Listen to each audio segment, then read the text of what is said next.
Hi, and welcome to Alpha Beta, International Fixed Income, the latest in a series of webinars developed by IndexUniverse. I'm Allison Jones, Director of Conferences for IndexUniverse, and I'll be your host for today's webinar. I'm pleased to be joined on the call today by Rick Harper, the Director of Fixed Income for WisdomTree Investments. Rick has over 15 years of investment experience in strategy and portfolio management positions throughout Wall Street, and has been with WisdomTree since 2007. The firm is a leader in international fixed income ETFs. Also joining us are experts from our own firm, Matt Hougan, President of ETF Analytics and Global Head of Editorial for IndexUniverse, and Dave Nadig, our esteemed Director of Research. This is the latest in our monthly series of webinars we dub the Alpha Beta series. For these webinars, we aim to provide complete 360-degree analysis of how to invest in different asset classes using ETFs. The format today is very straightforward. Matt and Dave will kick things off with a 25-minute presentation covering both why to invest in international fixed income and how to approach the space using ETFs. Following their presentation, we'll bring in Rick for a period of moderated Q&A to tap into his deep expertise in the fixed income market. Following that, we'll have a period of moderated Q&A. As a participant in this webinar, you can enter questions for any of the panelists at any time during the webinar using the Q&A tool at the bottom right-hand side of your webinar screen. Please don't wait till the end to ask questions. Submit them as they occur to you. We'll collate the questions submitted throughout the webinar and answer as many as we can at the end. So with that, I'd like to hand it over to Matt.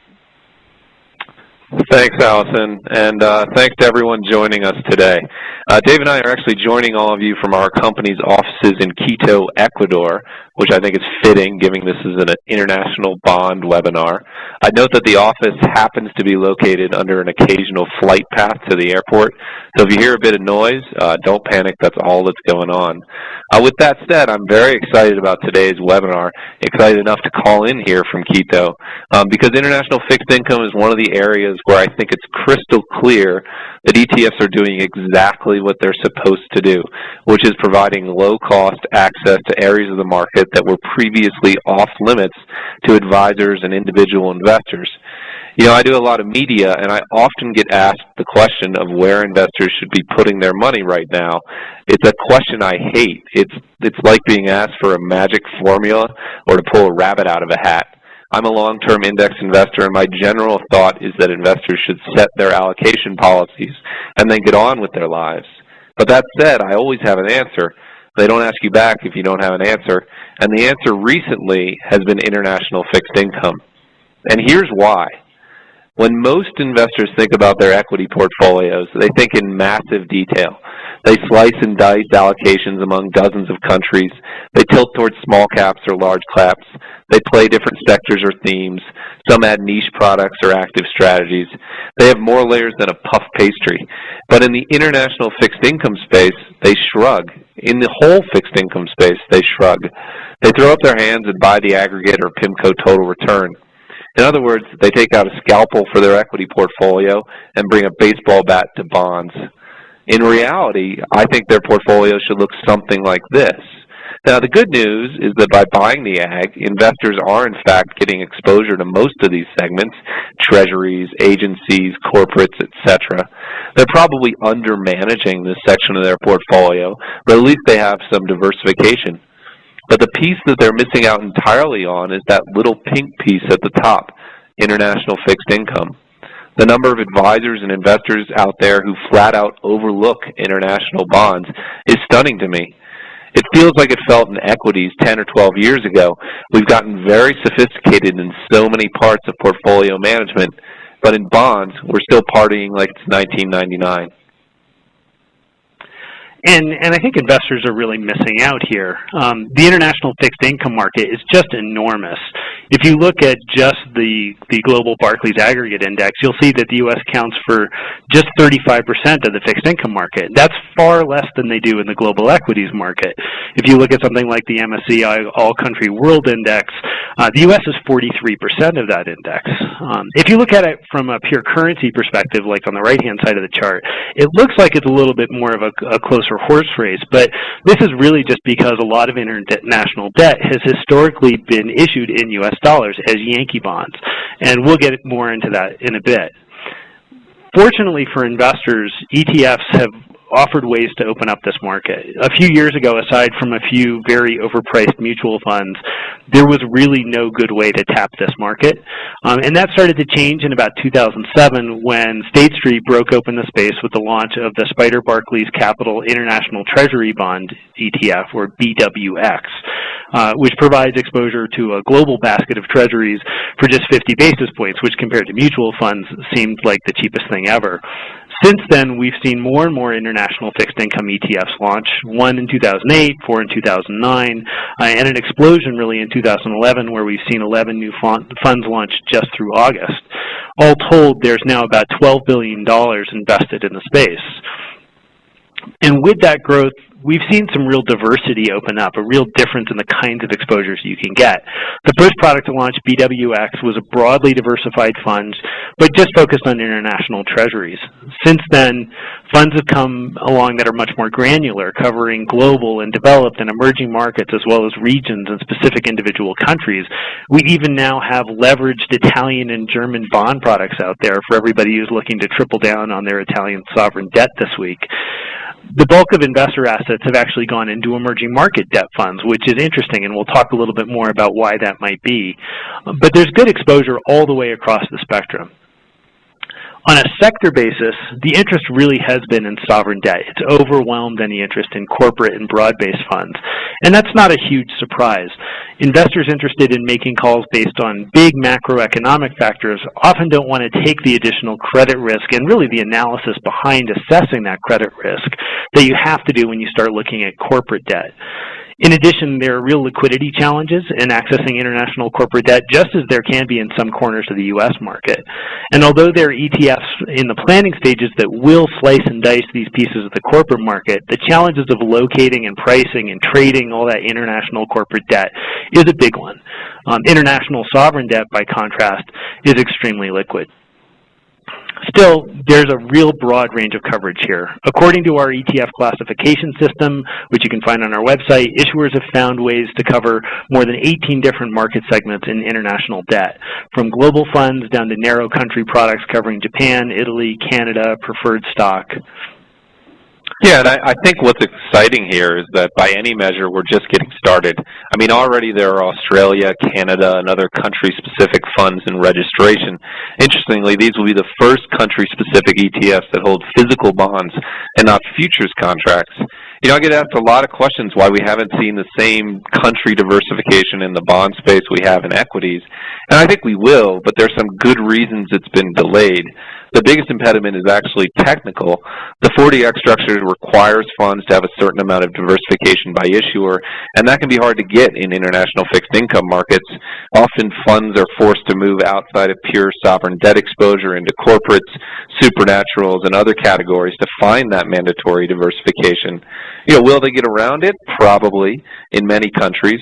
But until they do, I'd expect to see more activity in the regional space, where we already see some interesting developments. I mean, just look at this slide. We have ideas like emerging market corporates, European high yield, emerging market tips. It feels like the early innings here, and that feels exciting to me.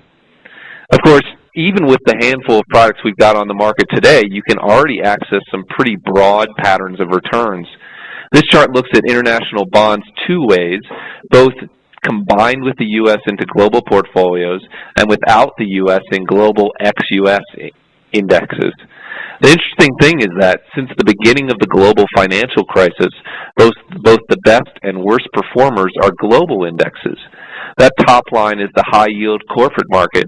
The bottom line is global tips. When you subtract out the U.S., you end up with non-bolded lines in the middle, less volatility, less dispersion, just an interesting point.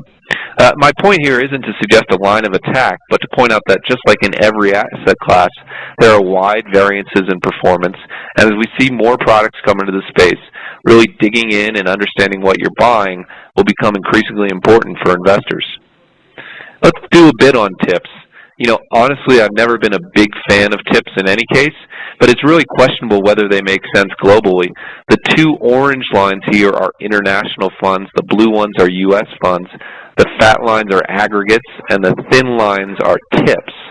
As you can see, global tips, represented by the WIP ETF, have significantly underperformed global bonds, particularly in 2008's meltdown. U.S. tips, by contrast, have come back to parity.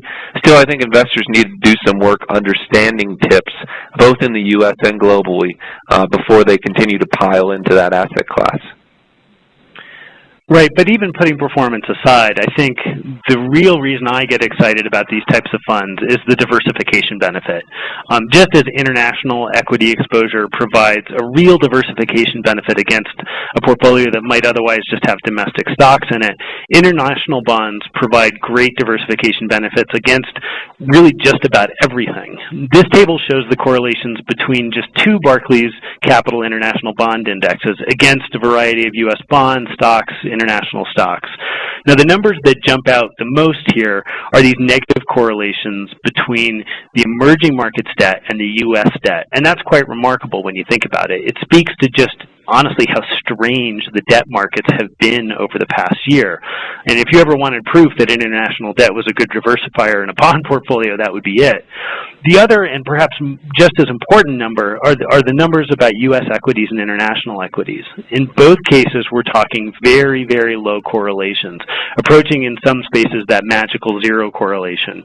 It's worth pointing out that the goal here for diversification generally isn't to have a negative correlation, it's to have a zero correlation. You don't want something that's always going to zig when the market zags. You want something that's simply not related. That's how you get real diversification.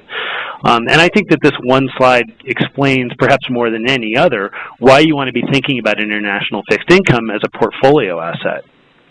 Still, if you want to look at some other data, and really this is the chart that's driving investors into the space, you need to look at this chart.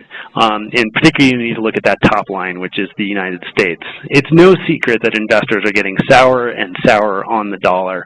And with a rising debt to GDP ratio, strongly negative real interest rates, weak economic growth, it's really no surprise. So you look at if you look at this slide, which is really based on the 2010 numbers, and these numbers are sort of trending upwards in pretty much every market, the best thing you can say about the U.S. really from a fixed income perspective is we're not Japan. And I don't know about anybody else, that really makes me feel like, you know, the nicest kid at the party. I mean, woohoo. From a macro perspective, we fail in comparison on a pure numbers basis to a Russia or Australia or even a China or Brazil. I think you get the point here. Now, diversifying away from U.S. debt provides some protection if the U.S. fiscal situation continues to deteriorate. Yeah, I think before we go too far into the benefits, though, Dave, let's talk for a minute about the risks. Because as with anything in the ETF space, and particularly with things that are outside of people's comfort zone, the rule of caveat emptor applies here. The first thing I think to understand is that currency matters. In the equity space, I think investors are just starting to understand this. The return of international stock investments depends both on the local returns of those stocks and on the movements of the underlying currency versus the U.S. dollar. If you buy Swiss stocks and the stocks are flat, but the franc rises 1% against the dollar, congratulations, you've just made 1%. In the fixed income space, investors actually have a choice in currency. For a variety of reasons, some companies and countries have historically offered bonds denominated in U.S. dollars. Many emerging market economies did that in the past because investors didn't trust their governments.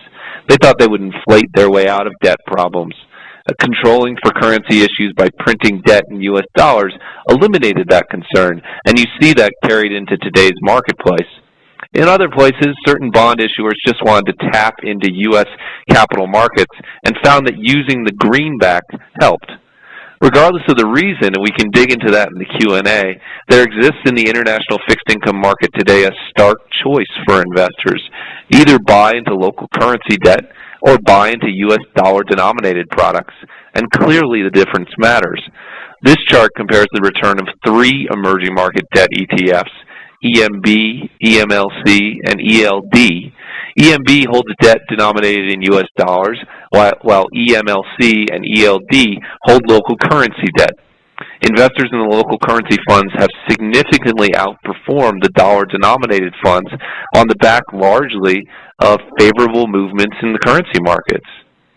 Of course, it's a double-edged sword, and there are historical arguments for worrying about the currency trends in some cases. The concept of interest rate parity suggests that any benefit from higher interest rates in one country will be eliminated through arbitrage in the currency markets. As such, in the long run, a country with higher interest rates, such as Brazil, cannot sustain consistently appreciating currency relative to the U.S., which has had an extended period of low interest rates.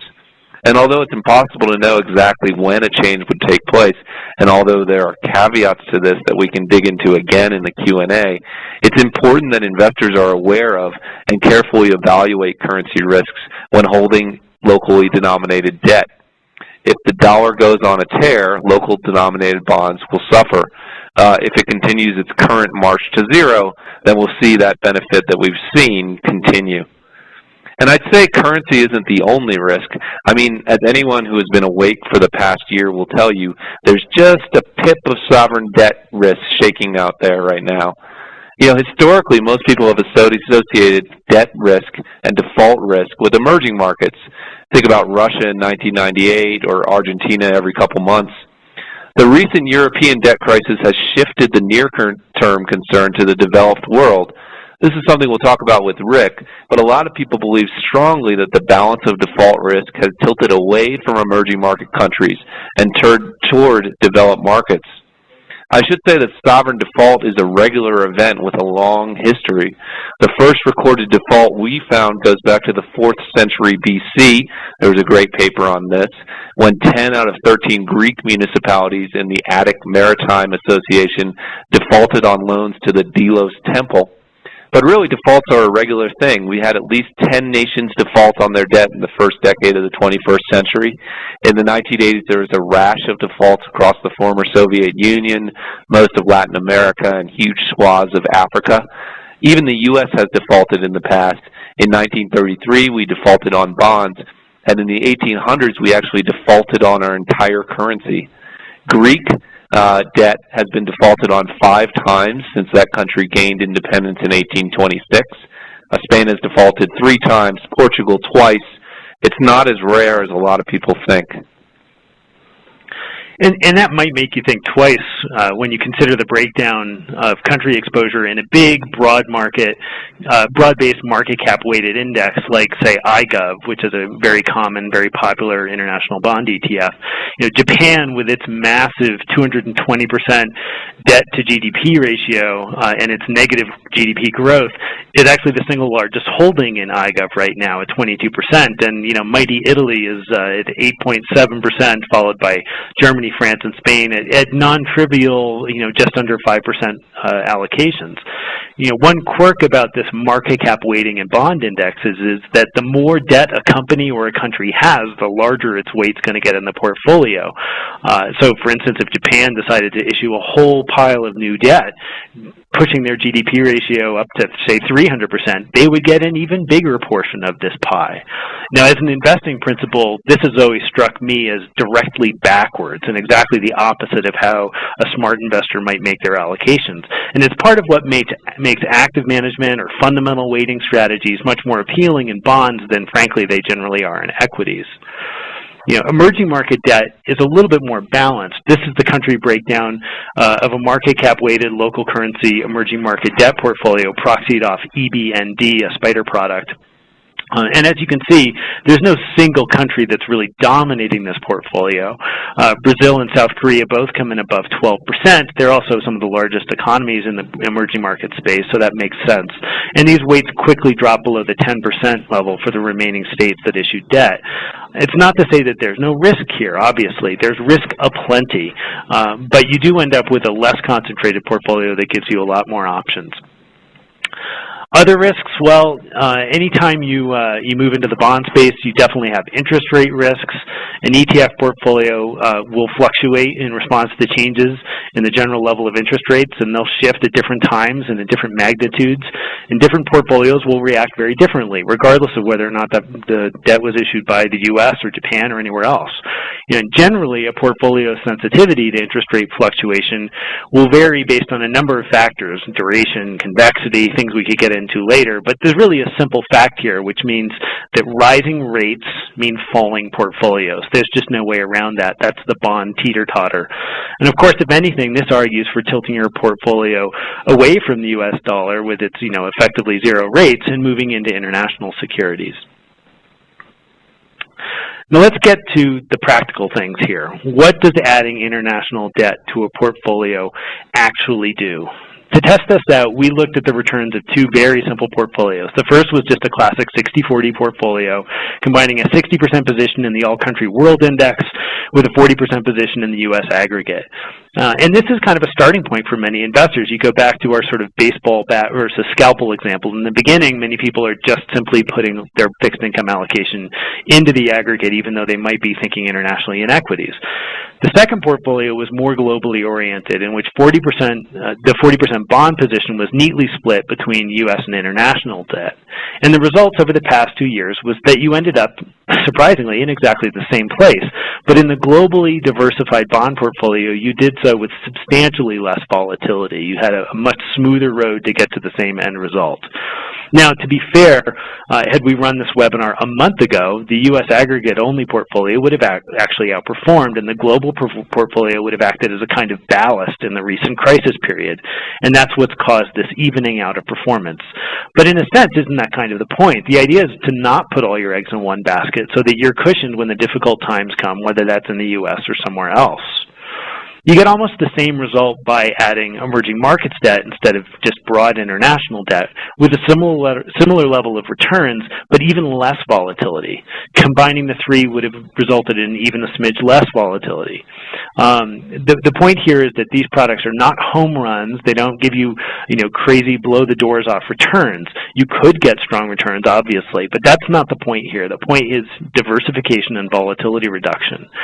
These are solid pieces of well-diversified portfolios. They help you reduce volatility, and they shield you from the risk inherent in being loaded up with debt from any one country, particularly the U.S. So once you've decided to take on the risks and benefits in investing in international debt, the next question is how you do it.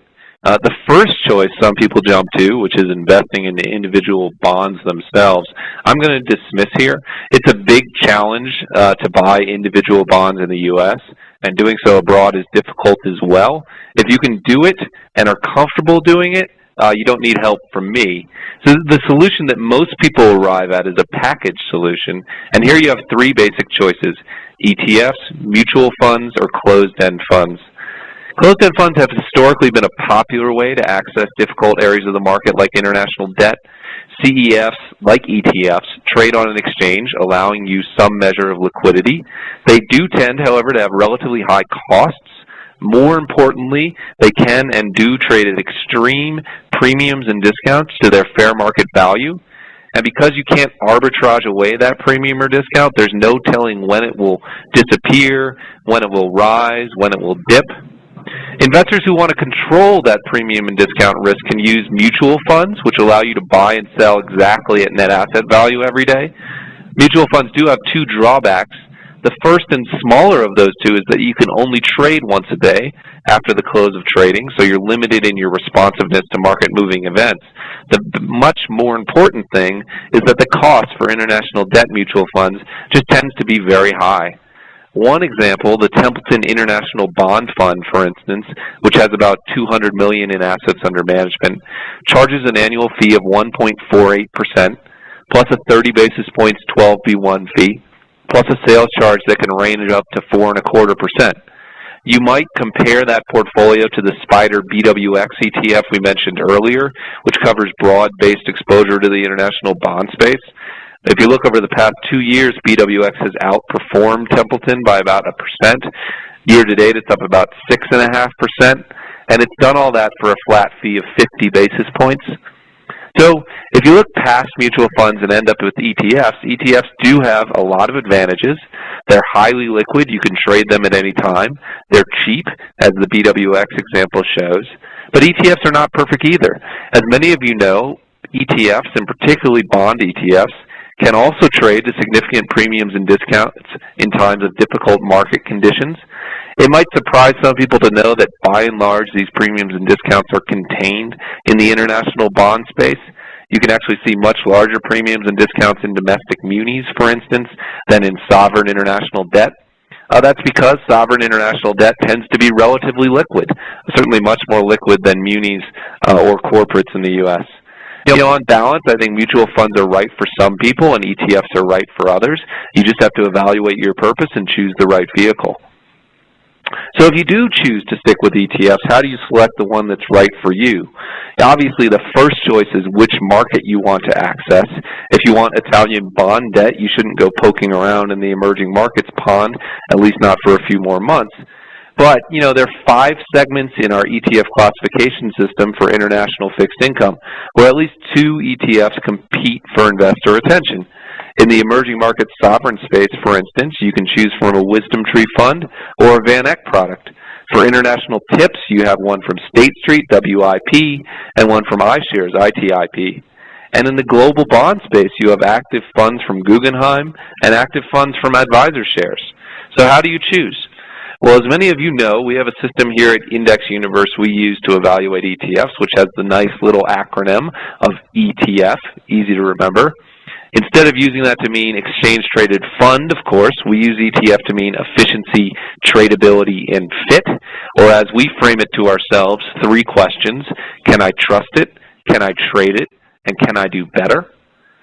By now, I think many of you know the basic contours of our efficiency analysis. When we say efficiency, we mean, does this fund deliver on its core promise to you as an investor with low cost and no untoward risks? So if this is an S&P 500 fund, does it deliver the returns of the S&P 500 accurately and with no major risks? We're not going to go fund by fund and compare each ETF here, but instead I just wanted to point out a few things to be aware of specific to the international fixed income space. When evaluating fixed income ETFs in general, and certainly global fixed income as well, it's important to keep in mind that the bond space is complicated. Bond indexes can have thousands of issues, and many of which never trade after issuance. They're bought up by institutions or pension funds and stuck in a closet until they mature. As a result, fully replicating a bond index is nearly impossible for many fund issuers. The end result is that many fixed income ETFs are heavily optimized.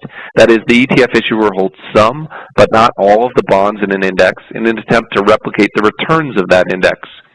Now, you can go very deep into sophisticated ex-ante tracking error programs to evaluate tracking error risk, but often a simple look at the number of holdings of an ETF relative to a benchmark gives you a degree of the optimization and can give you a little bit of guidance on how closely that fund will hew to the benchmark it's tracking. As you can see here, some funds have a high degree of replication. The SPDR International Corporates is a good example, while others are more optimized, like the SPDR Emerging Markets Bond ETF. On the tradability side, the special issue that deserves special focus is premiums and discounts. Because fixed income securities do not trade in a central location, pricing and liquidity on them can be inconsistent. An aggregate international bond ETF like BWX holds over 700 individual issues, some of which trade all the time and others trade, once or twice a month. For those that trade less frequently, it's difficult to determine the real price of those and therefore to build an accurate end-of-day NAV for the ETF. In addition, the arbitrage mechanism for these funds can break down in moments of stress, as we discussed earlier. This chart actually looks at IBND, the Spider Barclays Capital International Corporate Bond ETF. Its price has done a pretty good job of tracking its NAV. However, if you look towards the end of last year and the beginning of this year, you'll see that the fund experienced a period of increased premiums, which later collapsed back to the NAV. This tends to happen in the bond space when the underlying market is under stress. And some argue that during these moments, the ETF is actually a better gauge of market sentiment of the true price of the underlying assets than the bonds themselves, which are often priced using matrices and estimates. Nonetheless, as an investor, comparing it to the pattern of returns you get in a mutual fund, which can be bought and sold exactly at NAV each day, this can add some level of volatility. It's worth noting, however, that as we mentioned earlier, these concerns are actually much smaller in the international sovereign space than they are in things like domestic corporates or domestic munis, where this has been a big story in ETFs for the past few years. Finally, the last thing we look at is fit, and this is where you get to the tricky part. By fit, we mean, does this fund give me the kind of exposure to the market that I'm looking for? And I think there are a number of key factors to look at here. Duration certainly is one of them. Duration measures a bond portfolio's sensitivity to shifts in interest rates. Effectively, it measures how much a bond's value will rise or fall for every 1% shift in the interest rate. Many different types of duration measures are available, and unfortunately, the duration measures available publicly on issuer websites are not consistent from one issuer to the other. If you have a choice, effective duration or modified adjusted duration are the most robust, but these are more guidelines at this point than absolutes. Another key stat to keep an eye on is yield to maturity. That's a measure, it's an indication of the return you can expect if you buy into a fund and keep it based on the current trading price in the portfolio. Credit risk is obviously something else you can look at. Typically, this is measured through the credit ratings of S&P, Moody's, and Fitch. If a portfolio has a greater weight towards lower-rated bonds, it takes on more credit risk, and you can see this in the returns and the risks. The truth is, unfortunately, the availability of data on fixed income right now is not especially good, and it makes true fit analysis in this space difficult on a statistical level. I do think, though, that a first principles look under the hood of these ETFs, and especially taking the time to evaluate and understand the methodology of the indexes these ETFs track, and to look at gross things like country breakdowns, can give you a feel for which ETF may be right for you. And that's about it. You know, I'd like to remind you that as a participant in this webinar, you can ask questions using the Q&A tool in the webinar screen. We're collating these questions, and we'll answer as many as we can during the time allotted. But before we do, I want to bring in Rick Harper from WisdomTree into the discussion, as I know Dave and I have a number of questions for Rick. And I'm going to start, and then Dave will jump in later. But Rick, my first question is really a simple one. You know, you've seen all the data we presented here about how we think about international fixed income ETFs, but you're actually there talking to advisors and institutions every day. My question is, you know, first, who are using these ETFs? How are they using them? And what kind of questions are you getting? You know, why are they incorporating them into portfolios? Oh, it's well. First, thanks for having me speak on the call. But what we've seen with specifically the WisdomTree currency and fixed income product line is it's skewed towards the registered investment advisor channel and the institutional channel. Roughly about 60 to 70% of our assets are held by these investors. So a little bit more sophisticated than the typical ETF investor. So a lot of times it is, you know, it's not, you're not doing bond 101. You're pretty far up the curve when you start. But I will relate that, you know, we've been around about 3 years now with the currency and fixed income product line. And when we started over 3 years ago, you know, a lot of the time was spent getting clients up the learning curve and explaining why they wanted to diversify away from their concentration in dollar assets.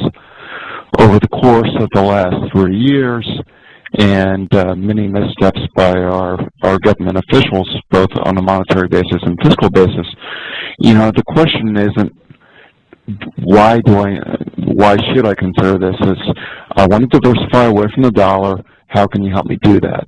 So there's really been a paradigm shift from a client perspective on not just the desire for international fixed income exposure, but the actual need for it. And we're hearing that more and more from clients. Do you think, this is Dave, do you think that that's a short-term thing? I mean, we had those charts up there where we looked at, for instance, the value of, I think we were looking at the Brazilian real versus the U.S. dollar, and we talked about sort of the mean reverting characteristics of currency, and how, you can't sustain, a high interest rate and a growing currency indefinitely, that these things will balance out. Do you think that investors are sort of chasing yesterday's performance gains? I mean, we've certainly seen that if you look at, say, the broad performance of Brazil, not just the debt, but the equity markets. I mean, that had a huge run-up, and it's kind of paid for it. Do you feel like investors are maybe chasing a little bit here? We pretty much feel that we're in the midst of a pretty significant paradigm shift in which you're having a distribution of economic leadership and, investment from the west to the east. And we think investments in emerging market assets in particular is going to be an increasing phenomenon within investor portfolio allocations. And to kind of put it in baseball terms, I don't think we're in the 7th or 8th inning. I think we're in the 2nd or 3rd inning. Local currency markets specifically are growing quite rapidly, and by and large, most investors are still extremely underinvested in these asset classes. And Brazil has had a great run, but I think you also need to to remember that the EM universe is an extremely broad and diverse space in which you have countries that follow policies of current account surplus, others you have some deficit issues in some countries. But for every Brazil, there's also a country like Malaysia that's just starting to come to prominence and starting to get on investors' radar screens, and countries like Indonesia. So we feel very strongly, and I think it's reflected in both our emerging market local debt fund and our Asian local debt fund. We have very strong feelings about the potential in Asia, specifically in terms of debt over the next 4 to 5 years. Assuming you're right, and this really is a big paradigm shift, and I agree. I mean, certainly when we talk to advisors, as we put in those charts, we see, not just underweighting in international fixed income, but often zero weighting in international fixed income. So clearly, upwards is the right direction. But if you project this forward a year or two, and we're looking at a world where this has become the common wisdom, where people are starting to say, oh, what am I doing with my 10, 15% international fixed income allocation? Can some of these local currency markets actually absorb that? I mean, Indonesia is a great case in point. Indonesia became the target of a lot of investor enthusiasm, particularly in the ETF space. And at its peak, U.S.-based ETFs and mutual funds represented something like 30 or 40% of the capitalization of the stock markets there. Is there a similar concern about if there was a big flood of, U.S. investor, particularly institutional investor, money towards these smaller, perhaps less developed economies? Can they absorb it? Is there a tail wagging the dog problem that we might be facing years down the road? I think the one thing, if GDP growth hadn't been as strong as it has been over the last few years, I would say that maybe there's an issue with that. But you have these countries growing extremely strongly and have been over the last few years. And if you look at the debt to GDP ratios and their capacity to take on more debt, it's quite a bit there. And so I think you are seeing a fair degree of increased issuance over the last few years. And I think as investors become more accepting of local currency issuance, I think you'll see that trend continue. Last year, of all emerging market trading, local currency issues represented about 2/3, which is a stunning departure from what we've seen in years past, when the dominant trading aspect has been USD-denominated debt. Yeah, I think you've seen that. I mean, have you seen in the funds, sufficient liquidity to avoid major premiums and discounts? I mean, we kind of glossed over that, but what have you been seeing in your funds specifically? Well, we've been very, very happy with the premium discount performance of ELD and AODs, the emerging market local debt and the Asian local debt, and specifically, as well as our currency products. you know, we do spend a great deal of this. We do pay a great deal of attention to making sure our IOPVs are fairly accurate relative to market values that we see in the market.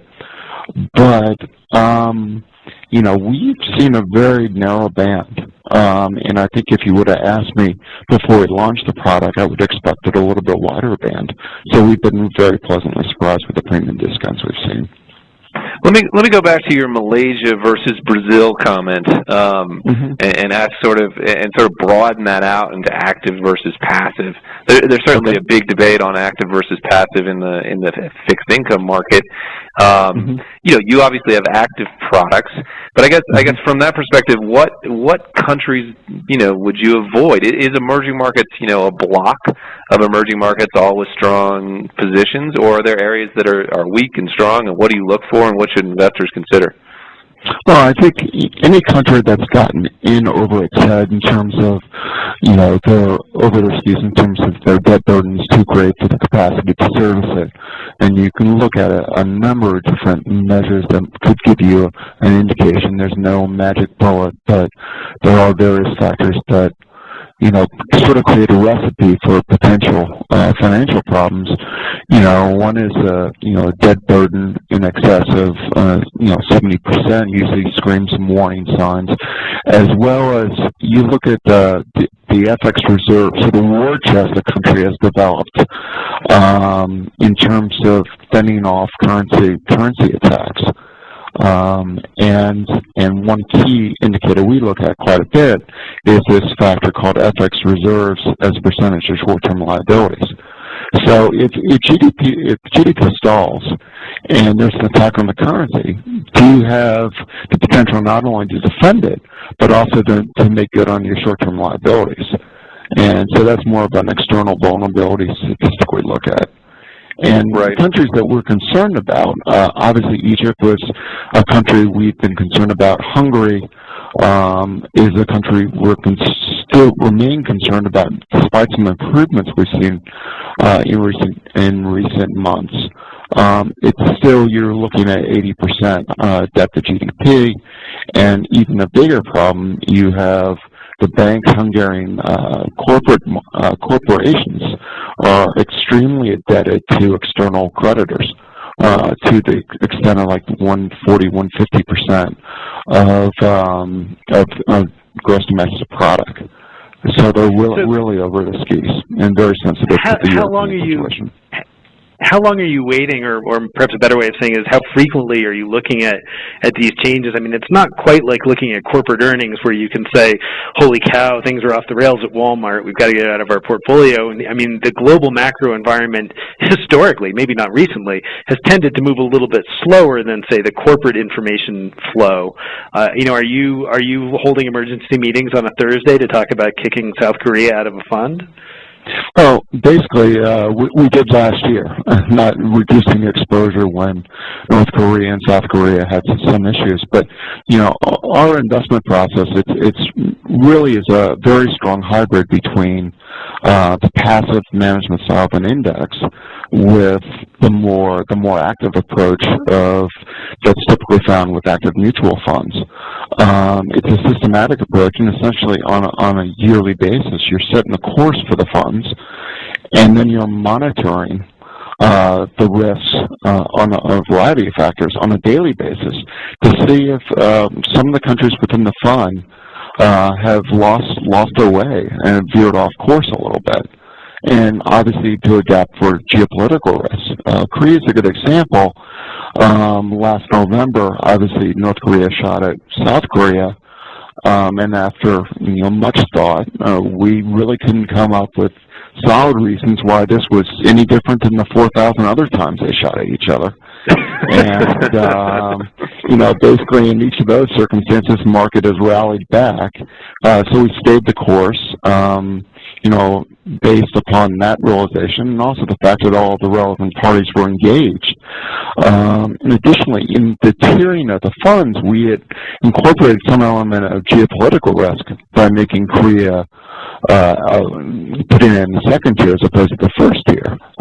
As one of the largest issues, you would anticipate with strong fundamentals, you anticipate in the first tier, but acknowledging geopolitical risk, we put it in the second tier. And, obviously the decision has paid off. Well, let me ask a practical question. This comes from the audience. I mean, if you look at, Dave put up some slides about the percentage weight of fixed income assets abroad. How much investors should be allocating to international fixed income, emerging market fixed income? I mean, what are we talking about as a share of their fixed income allocation overall? Well, if you look at fixed income as within the 60-40 blend, and 40% is fixed income right now. Strategically, I would be 5 to 10% in international fixed income. Tactically, given where the U.S. is right now and where the developed markets is, I would probably have a much higher weighting, maybe something in the 15 to 20% range.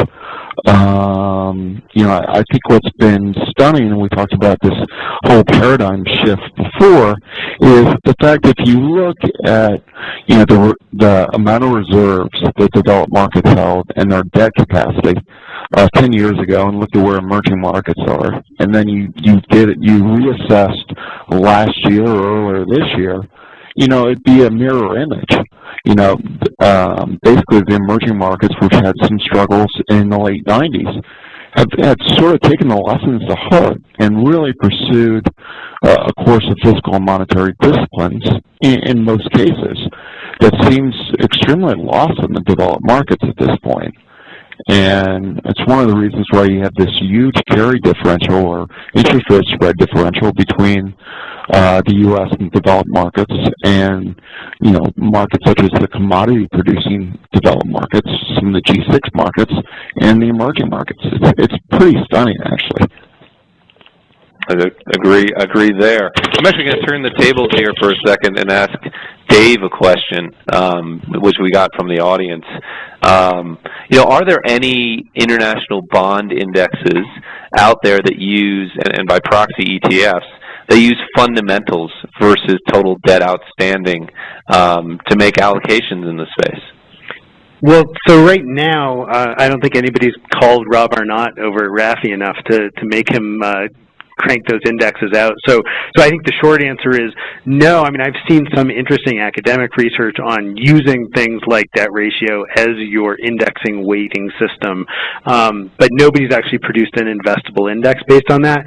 That said, I feel pretty strongly it's the right way to go eventually, and we've started to see in the U.S. space some products doing that. CBND, for instance, is a fundamentally weighted bond index. There are a couple products coming out from Rafi as well that look at corporate bonds in the U.S. and eschew this, just give the most money to the people with the most debt. It's a core distinction, and it's one that I think will matter more. I think one of the challenges, honestly, is the kinds of factors that folks like WisdomTree are looking at and making their active allocation decisions are similar to what you put in those types of models, right? I mean, looking at things like debt burden, looking at things like currency reserves. I'm sure, Rick, you could probably tell me, but my sense is those can be pretty tricky numbers to get accurately and on a real apples-to-apples basis. Yeah, I think there's always a little bit of measurement risk, and especially when you're dealing with I was about to say, especially when you're dealing with the emerging markets, but I think it applies to both developed and emerging markets at this point. You do have a fair amount of political risk, and risk that's not really captured. So that's one of the elements and one of the reasons why we went down the path of what we like to think of as a systematic or transparent active process, in which it incorporates an intuitive approach that gives some flexibility to the managers to steer on course and takes advantage of the collective expertise that the managers have. So you're making one of the risks. Yeah, when I was a portfolio manager, one of the risks I consistently found, was that a lot of trades were made in pursuit of that next 5 basis points. And a lot of times you have mistaken or gone away from the discipline that you otherwise would have pursued. And a lot of the processes that we've put in place try to focus on that discipline and take away this 5 basis point sort of reach for yield that sometimes get portfolio managers in trouble. Right, right. Rick, we got a few questions from the audience along this line, and I want to raise this with you and see if you've been noticing it. Well, first, actually, let me ask a quick one. A lot of people are commenting that the information you're providing here is great, and this kind of fundamental analysis is great. If you could just list out a few resources that you look at to pull these kind of statistics. We've had a few questions from the audience asking for that kind of research expertise. Yeah, I think the IMF and the World Bank have done a tremendous amount of work in recent history to coordinate and, I guess, homogenize some of the data that Dave correctly pointed to some of the elements. And you can go to central bank websites of various countries. There are other data sources like CEIC that have a very strong emerging market database. And I would suggest to everyone that they go out and pick up if they're interested in the whole sovereign debt credit, to go out and pick up a book called This Time is Different by Ken Rogoff and Carmen Reinhardt, which is sort of set the standard for empirical research on sovereign debt crisis. And I think that those resources would be tremendous and very well time spent. Yeah, absolutely. Very helpful. Now this is a great question from the audience. There are actually two. I'll combine them. But the questioner asks, I've noticed that as an asset class gets easier to trade, typically via ETFs, its correlation to other asset classes increases, especially in recent weeks where the trades are based on macro events, risk on, risk off. It seems like those low correlations don't help anymore. They disappear. Have you seen that in the international fixed income and emerging market fixed income space? Well, I think the one thing you have to remember is that any historical analysis that includes the crisis of 2008 is going to send correlations through the roof. And we are still in a risk-on, risk-off environment. And what makes the deteriorating fiscal situation of the developed markets concerning is essentially you're increasing your leverage by having a higher debt-to-GDP ratio in an environment in which volatility is starting to really pick up. And obviously there's much greater risk with that. So I don't think it's the correlation is more of an ETF function as much as it's just epidemic to our times right now. We are in a risk-off, risk-on environment, and I think investors just really need to keep a strong focus on the long-term investment horizon and investing accordingly.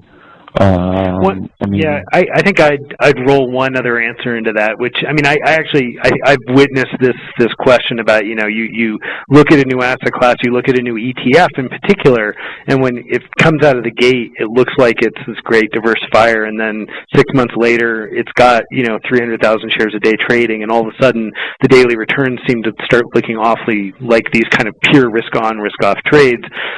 The analysis that I've done would suggest that while that's true on a day-to-day basis, if you open up your correlation window a little bit and simply say, look at 5-day correlations instead of 1-day correlations, you actually find that a lot of these diversification benefits actually still retain their value, but you end up with these risk-on, risk-off days that tend to skew the data if you're looking at daily correlations. So it is definitely true that in a big risk-on, risk-off environment, you're going to see rising correlations and lower diversification. But if you just do the analysis a little bit differently, you can actually still find those pockets of real value, I think. I'll echo Dave's comments by also saying that remember that when you're dealing in overseas markets, you're going to have different timestamps in terms of the local closes, and often your price there's going to be some element of price discovery within the price relative to the NAV. And that's going to impact. So looking at a 5-day window is probably going to give you a more accurate assessment of how these asset classes really play off each other. Yeah, and that actually speaks to a question that I had in terms of how you're managing these funds on a day-to-day basis. Premiums and discounts really come from two places, particularly when we're dealing with international. One of them is what you just said, right? The fact that you may have, a local currency market that simply never trades when the U.S. market, a local bond market that never trades when the U.S. market's open. You're going to expect a day-to-day shift there because, it's going to trade in the U.S. and it's not trading locally. There will be a premium or discount.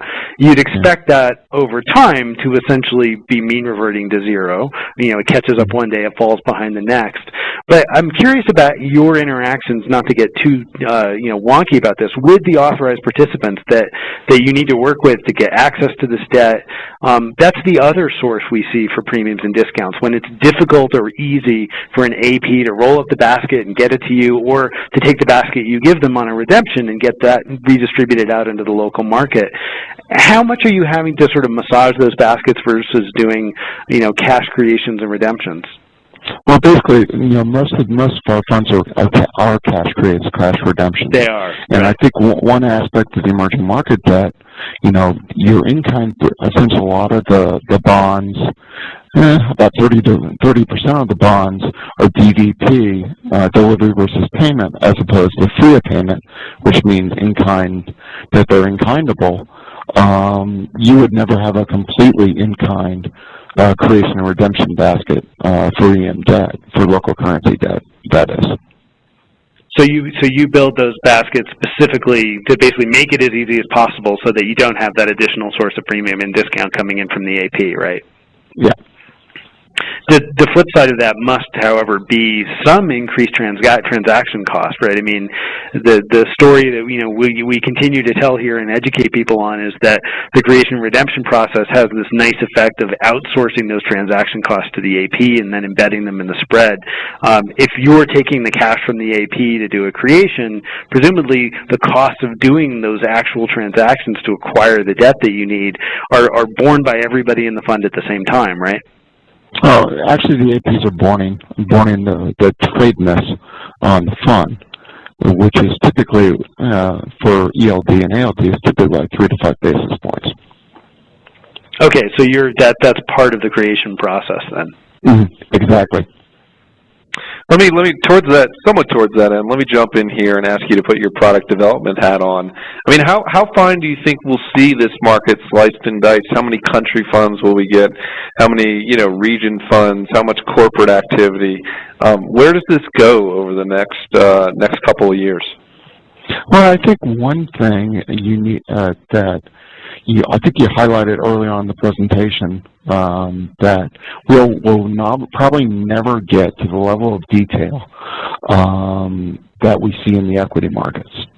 I think people approach the bond side of the coin much more conservatively, and I think the bulk of clients are still more equity focused than bond focused.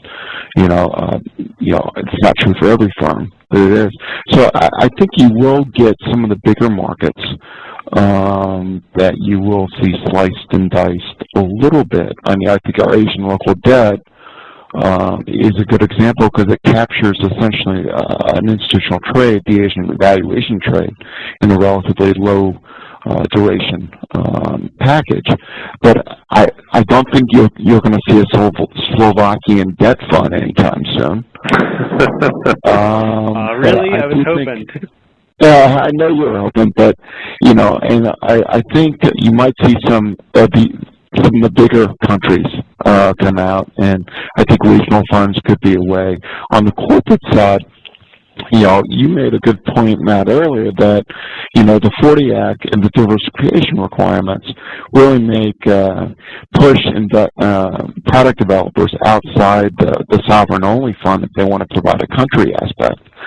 And one of the things we found is that clients really put corporate bonds and sovereign bonds in two very different camps. So it's really a little bit, unless the desired currency exposure is really extensive, is really desired, somewhat like an Australia or something of that sort, they're going to be a little bit reticent to to stick corporates and sovereigns in the same portfolio.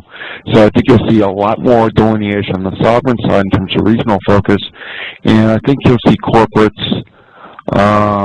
You might see a few select country funds, but I don't think we're ever going to get down to the level that we see on the equity side right now.